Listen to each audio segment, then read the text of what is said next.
वो जो है, ठीक है, जो सब उपनिषदों का ध्येय है, प्रतिपाद्य विषय है, वो ऐसा है जैसे दूध में मक्खन और मक्खन का भी शिरोभाग, शिरोबिंदु,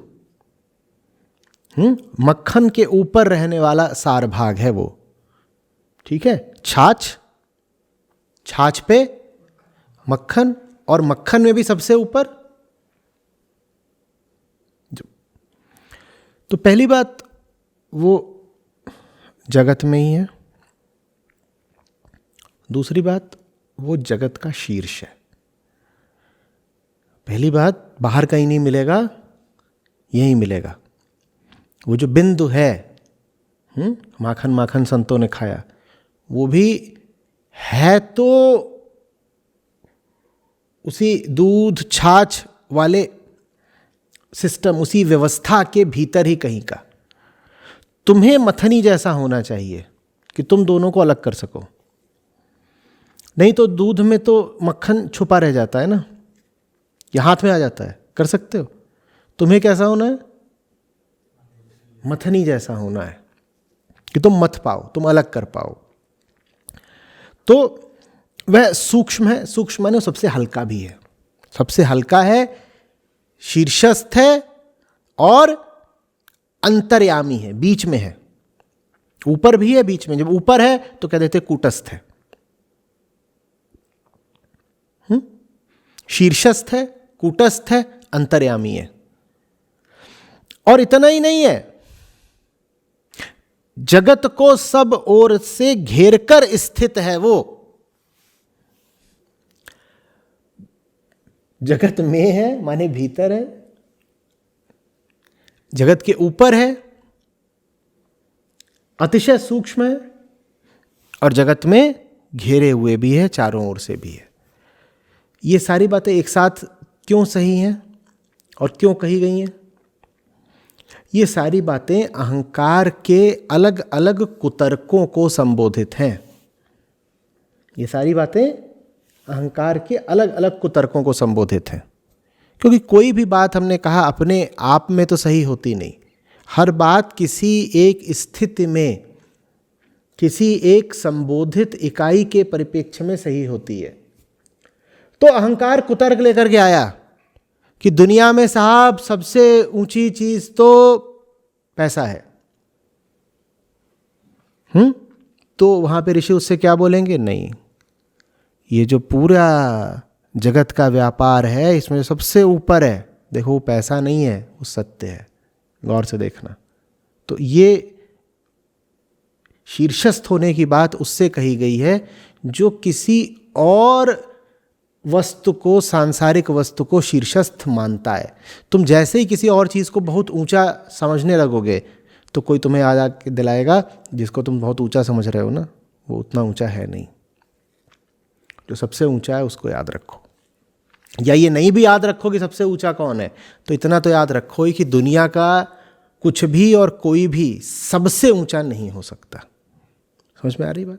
इसी तरीके से जब तुमको ये लगने लगेगा कि दुनिया में कुछ लोग ऐसे हैं जो खास तौर पर प्रतिभाशाली हैं, या जो खास तौर पर चुने गए हैं, या जिनमें कोई खास आध्यात्मिक गुण हैं, तो तुमको क्या याद दिलाया जाएगा? तुम्हें याद दिलाया जाएगा कि वो दूध की बूंद बूंद में है। मुझे बताओ दूध की कौन सी बूंद है जिसमें मक्खन नहीं? फर्क नहीं पड़ता कि वो बूंद पात्र के तल से उठाई है तुमने या पात्र की ऊपरी सतह से।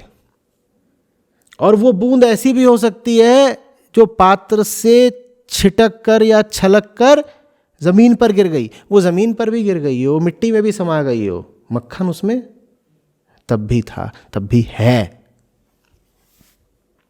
बात समझ में आ रही है? तो कोई अपने आप को न हीन समझे न श्रेष्ठ समझे। हीनता और श्रेष्ठता झूठ नहीं है, पर वो बाहरी सच है।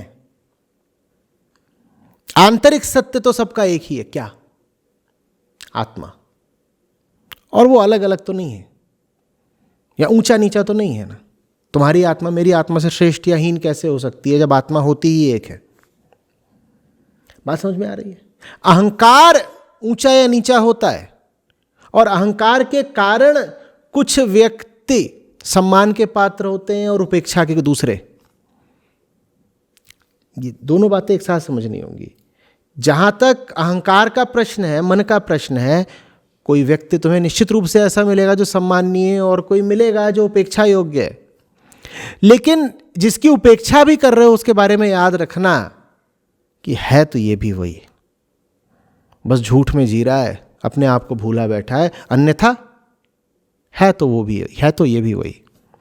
अब ये तर्क दे करके ये ना करना कि कीचड़ को गले लगा लिया, कि क्या हुआ, रसगुल्ला क्यों झाड़ा है 5-7? बोले वो रसगुल्ला भी देखिए है तो वही, मैं तो उसकी उपेक्षा करना चाहता था, तभी मुझे याद आ गया है तो ये भी वही। बहुत मिठास जमा कर ली है इसने, चाशनी का आवरण पहन लिया है इसने, खोवे को अपनी हकीकत समझने लगा है, लेकिन है तो ये भी वही। आचार्य जी बस 1 दर्जन झाड़ दिए मैंने, क्योंकि है तो ये भी वही।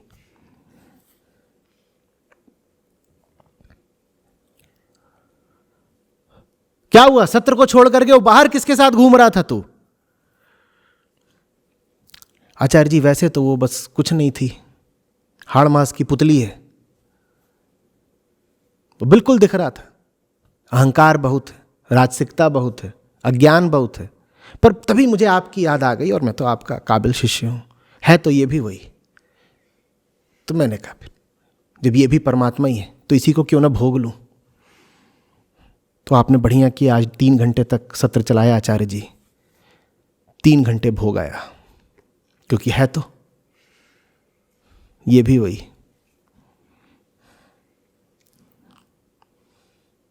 ये सब करना जरूरी है, नाटक, क्योंकि तुम जीते हो नाटक में ही। कांटे को कांटा निकालता है तो कई बार नाटक को नाटक निकालता है। समझ में आ रही है बात? ये बिल्कुल तलवार की धार वाली बात है।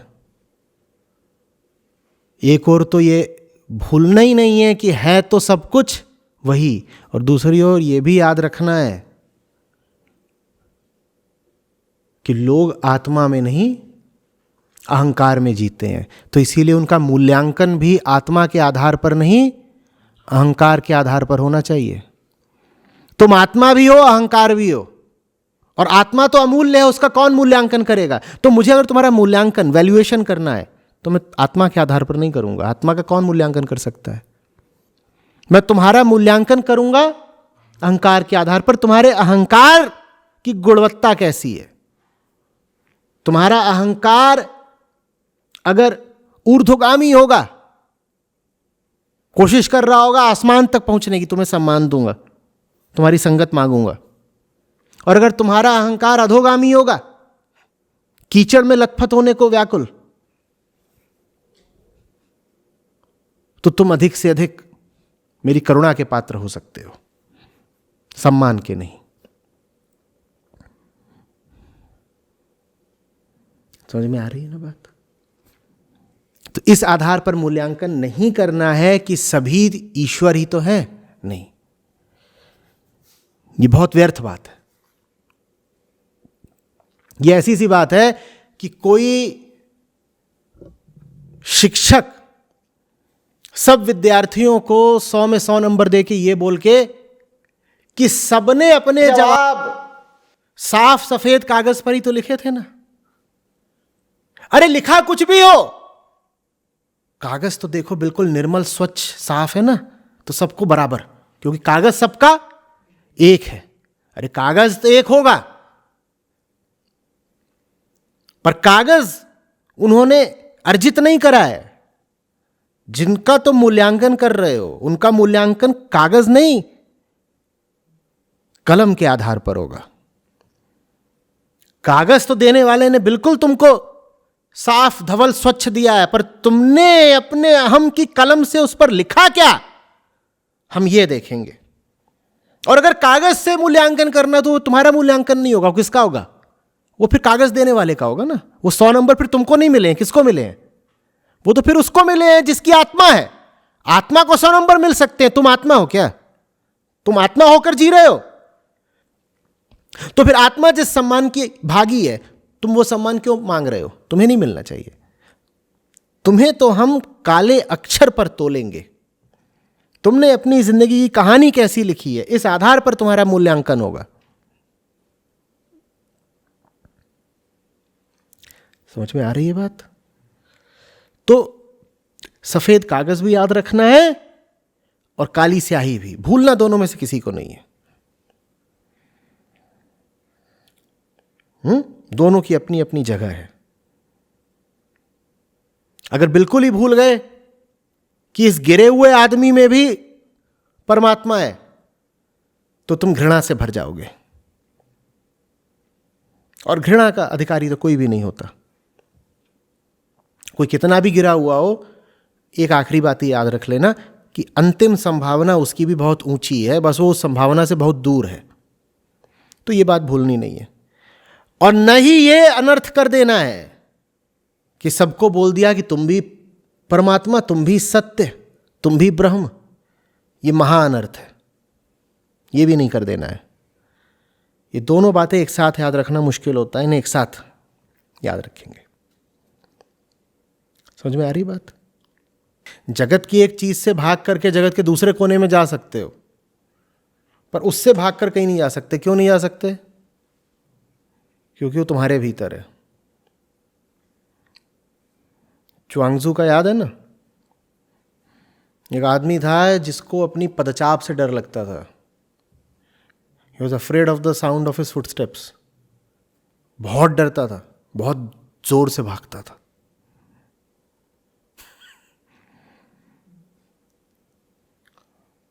पागल ही हो गया होता बेचारा। किस्मत अच्छी थी, एक दिन थक के रुक गया। अचानक कोई बात समझ में आ गई। एक आदमी था जिसको अपने पदचाप से ही डर लगता था।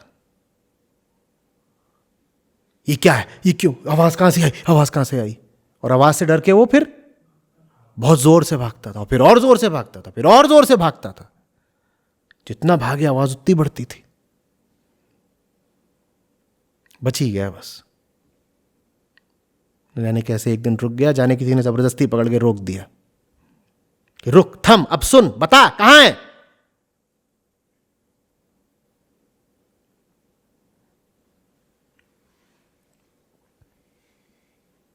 आ रही बात समझ में? कहीं भी भागोगे, इस सच्चाई से दूर नहीं जा पाओगे कि तुम अभी सच्चाई से दूर हो। समझ में आ रही बात? झूठ से दूर जा सकते हो, एक झूठ से दूर होकर दूसरे झूठ तक पहुंच जाओगे, पर सच्चाई से अगर तुम दूर हो तो जितने भी झूठों के करीब जाओगे वो तुम्हें और ज्यादा याद दिलाएंगे कि तुम सच्चाई से दूर हो।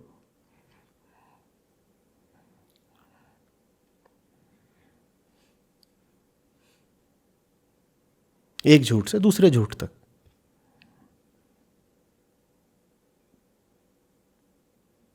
इसको हम बोल देते हैं जीवन यात्रा।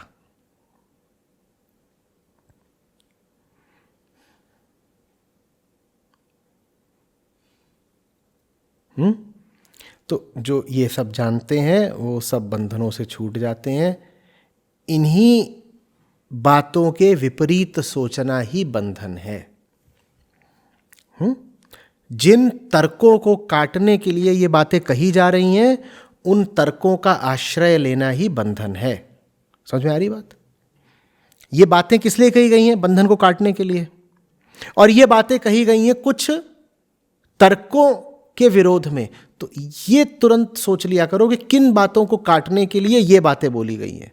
इन बातों को देखो तो शिष्य के कुतर्कों का तुरंत ध्यान कर लिया करो। ये तो गुरु की बातें तुम्हारे सामने है ना, शिष्य की बात यहां लिखी नहीं है। पर गुरु ऐसे ही तो कुछ बोलता नहीं, उसके पास कुछ बोलने को होता ही नहीं। तो ऋषि ने यह बात कब बोली होगी? जब शिष्य ने कोई कुतर्क मारा होगा। तो ये भी पूछा करो कि गुरु को ये बात बोलने की जरूरत क्या पड़ी। वो कुतर्क कौन सा था जिसके उत्तर में ये श्लोक आया। अरे स्कूल में ऐसे आते थे ना सवाल, जिसमें प्रश्न के आगे कर दिया जाता था खाली स्थान, ब्लैंक, और उत्तर लिख दिया जाता था। अब तुम्हें उत्तर को देख करके ये समझना पड़ता था कि प्रश्न क्या रहा होगा। नहीं करा ऐसा। व्याकरण में, ग्रामर में ऐसा होता था कि आंसर लिख दिया और क्वेश्चन के सामने क्या कर दिया, ब्लैंक। तो तुम आंसर देख के फिर अच्छा तो सवाल ये रहा होगा तभी आंसर आया ना। वैसे ही इन उत्तरों को देख करके ये सोच लिया करो कि शिष्य का कुतर्क क्या रहा होगा। वो शिष्य का कुतर्क नहीं है, वो तुम्हारा कुतर्क है, वो तुम्हारी जिंदगी है, क्योंकि तुम उसी कुतर्क पे अपनी जिंदगी चला रहे हो। तुम्हारी जिंदगी को काटने के लिए श्लोक आया है। शिष्य का कुतर्क हम सबका कुतर्क है। उन कुतर्कों को हम क्या बोलते हैं, अपनी सच्चाई। उन कुतर्कों को हम अपना आधार बोलते हैं, हमारी मान्यताएं, हम इसी पे चलते हैं, हमें तो ऐसा लगता है साहब। जिन चीज़ों पर हम चलते हैं उन्हीं चीज़ों को काटने के लिए उपनिषदों की रचना हुई, क्योंकि जिन चीज़ों पर चलते हैं उन पर चलकर हमें दुख मिलता है।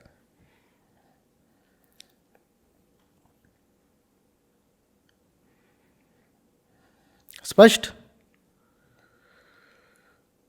सत्य को भी सुरक्षा की जरूरत होती है, मतलब तो जैसे शायद इसका मतलब ये था कि जगत में जो सत्य के प्रतिबिंब है, तो सत्य जो हमारे लिए जो सत्य तक पहुंचाने वाली चीज़ें होती हैं वो भी जगत में ही है। तो हम लोगों को कीमती मानते हैं और उसको प्रोटेक्ट करना चाहते हैं। तो ये मतलब तो फिर पर जगत में वो जगत के रूल भी अप्लाई होंगे उस पर। तो क्या मतलब ये थोड़ा सा समझना है कि ये बात याद रखनी होगी ना कि आप जिसकी रक्षा करना चाह रहे हो वो आपके लिए व्यक्तिगत रूप से आवश्यक हो सकता है, क्योंकि वो आपके व्यक्तित्व को, इस जीव को जो आप हैं, सत्य तक पहुंचाएगा।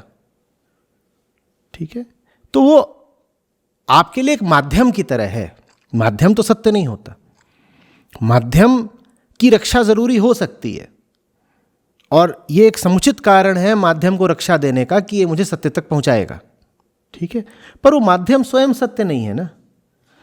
तो जब मैं कहता हूं कि इस जगत में सत्य को रक्षा की जरूरत होती है, तो वास्तव में उसका अर्थ यही है कि इस जगत में जो माध्यम है आपको सत्य तक ले जाने के, या जो माहौल है जिनमें लोगों का मन सच्चाई तक पहुंचता है, ऐसे माहौलों को सुरक्षा देने की जरूरत होती है। लेकिन वो माहौल कोई अपने आप में सत्य नहीं है, मूल्यवान है, बहुत मूल्यवान है, आपके लिए मूल्यवान है, सत्य के लिए मूल्यवान नहीं है। सत्य तो कुछ है ही नहीं, उसे क्या फर्क पड़ता है पूरी दुनिया नष्ट हो जाए।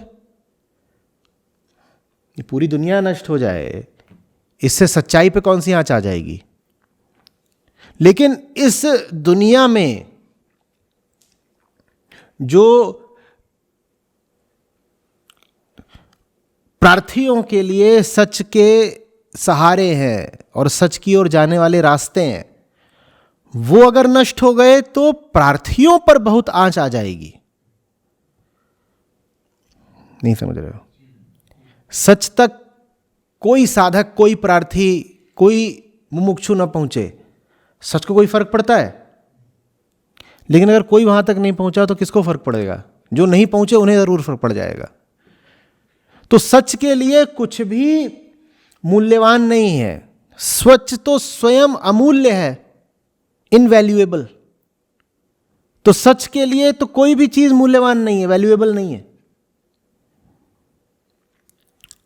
लेकिन तुम अगर सच को अमूल्य कहते हो तो तुम्हें दुनिया में उन सब चीजों को मूल्य देना पड़ेगा जो तुम्हें सच की ओर ले जाती हैं। उनकी सुरक्षा करनी पड़ेगी अपनी खातिर, सच की खातिर नहीं, अपनी खातिर। तो ये मत सोच लेना कि मैंने कह दिया सच को सुरक्षा की जरूरत है तो तुम सच पे एहसान कर रहे हो सच को सुरक्षा देके। तुम सच पे नहीं एहसान कर रहे, तुम अपनी खातिर उन सब रास्तों की, उन सब जरियों और माध्यमों की रक्षा करो जो सच तक जाते हैं, अपनी खातिर। और एक और सवाल है आचार्य जी कि जैसे कोड और कंपाइलर की बात हुई थी, तो जो कंपाइलर, तो जो माध्यम है फिर वो भी कोड और कंपाइलर वाले के ही पार्ट है। तो इसका मतलब है कि कोड में ये भी है कि वो सच का हिंट्स हमको दे रहा है। बिल्कुल बिल्कुल, ये खास तरह के कोड और कंपाइलर है जिनमें ये संभावना छुपी हुई है कि तुम इस कोड कंपाइलर सिस्टम से बाहर आ सकते हो। इस द्वैत में ही ये संभावना छुपी हुई है कि तुम अद्वैत तक पहुंच सकते हो इस द्वैत का ही सहारा लेकर के। इसी बात को आगे बढ़ाओ तो ये भी कह सकते हो, अरे इस द्वैत के अलावा और है क्या तुम्हारे पास सहारा मांगने के लिए?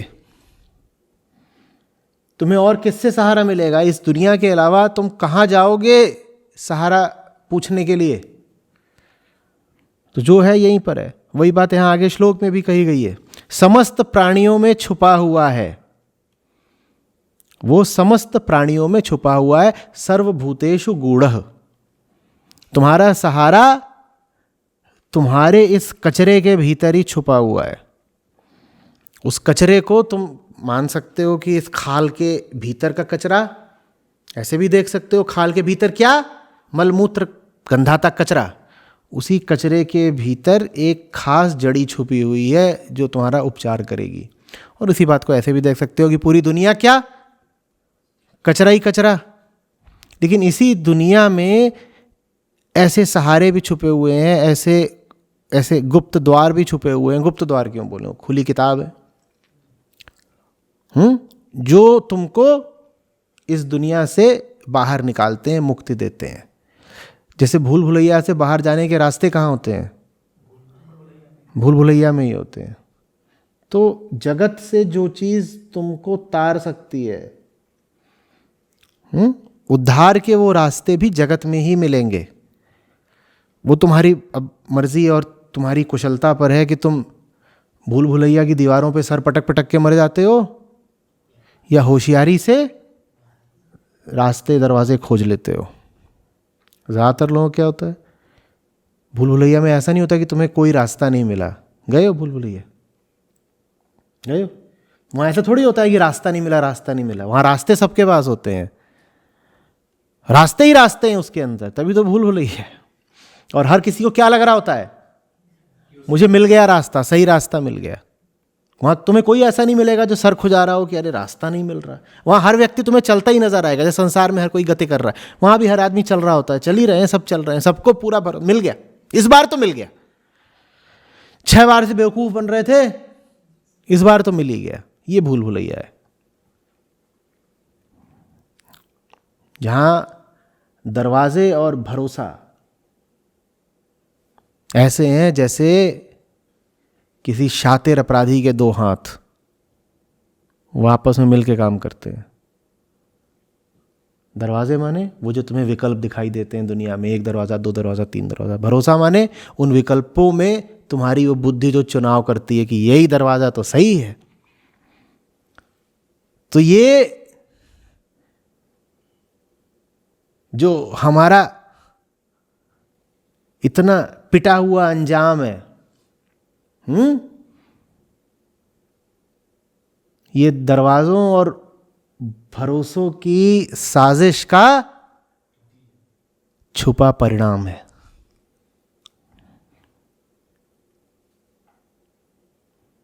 एक तरफ दरवाजे धोखा दे रहे हैं बाहर से, और दूसरी तरफ हमारा भरोसा धोखा दे रहा है भीतर से। दोनों तरफ से धोखा खा गए बच्चों।